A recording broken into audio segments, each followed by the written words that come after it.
Hello and welcome to the second Independent Learning Challenge for Key Stage 3 musicians.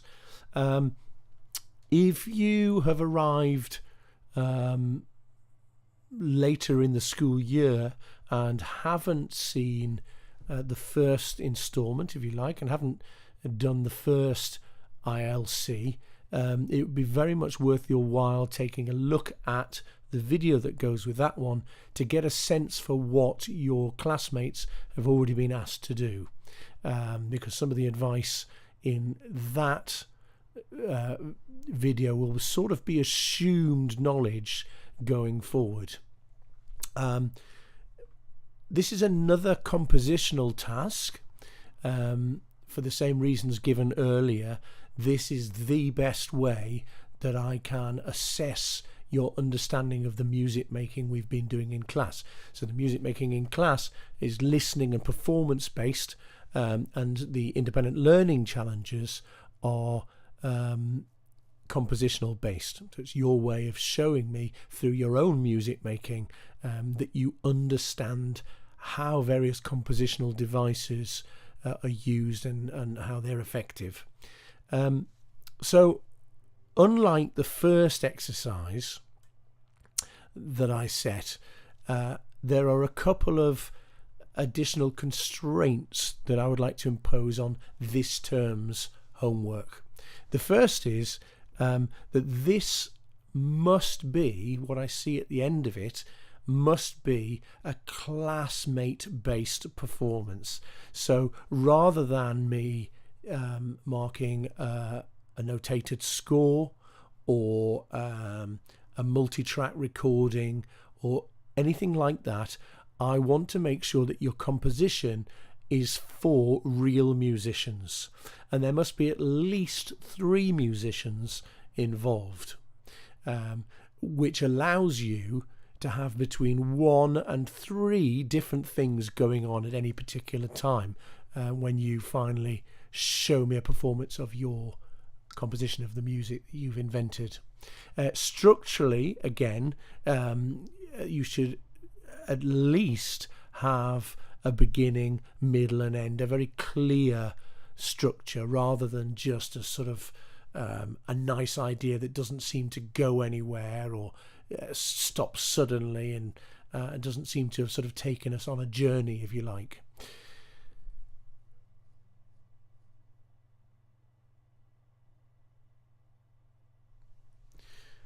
So the key here, and you may have done this already in your first independent learning challenge, is that you will need to allocate some time for teaching your fellow musicians how to perform this piece of music that you've written, and to make sure, not just teaching them how to perform it, but to make sure that they have time to practice their part and that they have time to practice as a group, in other words, rehearse your piece before you finally record it.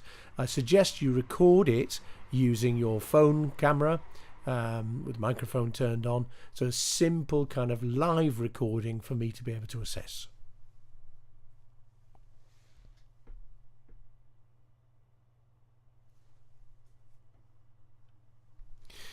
Another couple of constraints that I didn't impose on your first ILC, I would like you to ensure that there is at least a melody. Okay, not all music around the world, and not even music here in the West, as we call it, not all music has a melody or a tune. Certainly a lot of modern music is just, timbre and texture, a real focus on key elements that there may be some sort of pitch elements in there as well, but no discernible tune.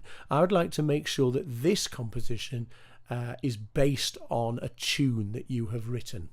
Okay, and the easiest way for you to write a tune is using your voice. Good melodies tend to be things that people enjoy singing. Okay, so if it's a singable melody, it's probably a good melody. So I'd like to make sure that your composition this time has a very clear melody. The other thing that I want to make sure that this composition includes is a percussive element. Okay, now remember, percussion is any instrument that you hit or bang, really, or shake. So a very, very thought out composition in terms of rhythms and percussive sounds is what I'm looking for. And that might be something that you didn't particularly think of during your first composition.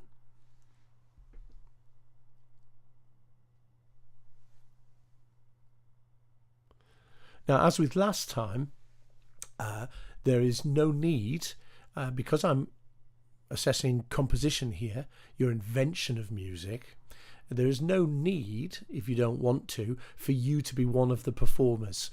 You could get 3 classmates, as opposed to you and 2 others, to perform this for you, so that you're just the composer. But of course you are going to have to teach other musicians how to perform your music in the way that you want it to be. So think very, very carefully about, again, all of the elements.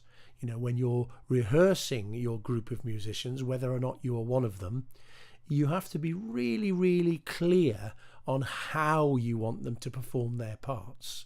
Okay, if they're too loud or too quiet, or if their notes are slightly too clipped and too detached, too short, and you want them to be a bit more smoothly presented, that sort of thing, it's going to be really important for you as a composer to communicate clearly to them what you're looking for.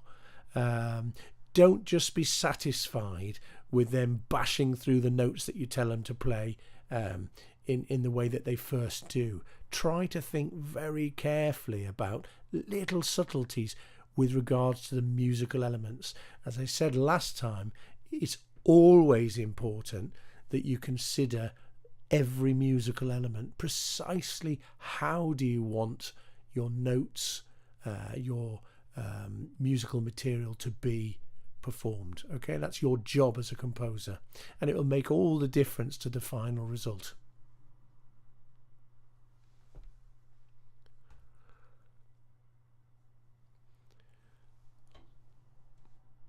So in summary, what I'm looking for this term, which is the spring term, I'm looking for a piece of music that has a clear beginning, middle and end. It is unlikely and certainly doesn't need to last more than a minute. A minute's worth of good material is certainly much more useful, valuable than 10 minutes worth of rubbish. It must have, at least in part, a singable melody, and it must have 3 or more parts being performed overall. Okay, now it doesn't mean that 3 musicians have to be performing all the time. That's unusual. Sometimes you'll have a musician performing on his or her own. Other times you might have a combination of 2 musicians working together, and then other times you've got all 3 parts being performed at the same time. So you're varying, you've got a nice contrast in your texture, how many things are happening at the same time. Okay, but at some point through your piece, I'll be looking for a minimum of 3 layers, 3 musicians doing something quite different at the same time. And finally, it will have a percussive element. Okay, and try and enjoy that. Don't just go for bog standard sounds. To make percussion really interesting, it's quite important to consider timbre in particular. Different types of percussive sounds. Shaking sounds are very different to the big boom of a bass drum. So when you're actually presenting your rhythms, think really carefully about what each of those notes, if you like, are going to be delivered on which instrument.